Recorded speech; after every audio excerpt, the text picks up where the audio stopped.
कहानी की शुरुआत में हम तीन दोस्तों को देखते हैं जिसमें से एक का नाम फाउ है।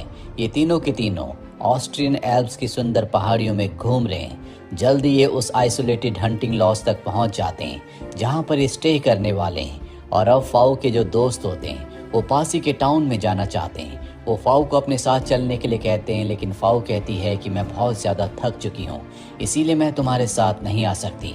वो दोनों के दोनों यहाँ से निकल जाते हैं पर अपने डॉग को फाउ के पास ही छोड़ देते हैं। फाउ को जानवरों से बहुत ज़्यादा प्यार नहीं होता, इसीलिए वो डॉग को इंटरटेन नहीं करती। और अब पूरा दिन बीत जाता है, उसके दोस्त वापस नहीं आते। फाउ अपने दोस्तों के लिए बहुत ज़्यादा चिंतित है। उसे नहीं पता कि उसके दोस्त कहाँ पर होंगे, पर उसके दोस्तों का जो डॉग होता है वो अपने आप ही चलना शुरू कर देता है। फाउ को लगता है कि वो अपने ओनर्स के पास जा रहा है, इसीलिए वो भी उसके पीछे जाती है। पर अचानक से डॉग एक जगह रुक जाता है। उसकी टंग पर चोट लगी होती है, साथ ही वो डरा हुआ है। फाउ को लगता है कि गलती से शायद उसने अपनी टंग को काट लिया होगा, इसीलिए उसकी टंग पर चोट लगी है। पर अब डॉग यहाँ से आगे नहीं जाना चाहता, वो डरा हुआ होता है। लेकिन फाउ उसे आगे चलते हुए बुला रही होती है। तभी अचानक से वो एक इनविजिबल दीवार से टकरा जाती है। पहले तो समझ नहीं पाती, पर जब वो अपने हाथों को आगे बढ़ाती है तो उसे समझ में आ जाता है कि यहाँ पर एक अदृश्य दीवार यानी कि इनविजिबल वॉल है जिससे वो टकरा रही है, जिसे वो अपनी आंखों से देख नहीं सकती। वो समझ जाती है कि डॉग इसी इनविजिबल वॉल से टकराया था जिससे वो जख्मी हुआ, और इसी वॉल की वजह से वो डरा हुआ है।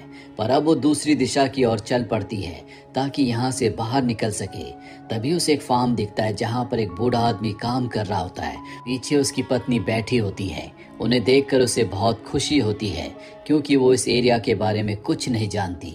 पर इससे पहले कि वो फार्म तक पहुँच पाती, एक बार फिर से वो इनविजिबल वॉल से टकरा जाती है। वो जोर जोर से आवाज़ें देती है पर वो कपल उसकी आवाज़ नहीं सुन पाता। और अब उसे समझ में आ जाता है कि वहाँ पर जो कपल है वो बहुत देर से एक ही पोजीशन पर है। हालांकि पानी चल रहा होता है, आसपास की चीजें हिल रही होती है, पर उन दोनों को देखकर ऐसा लगता है मानो जैसे उनके लिए वक्त रुक गया हो।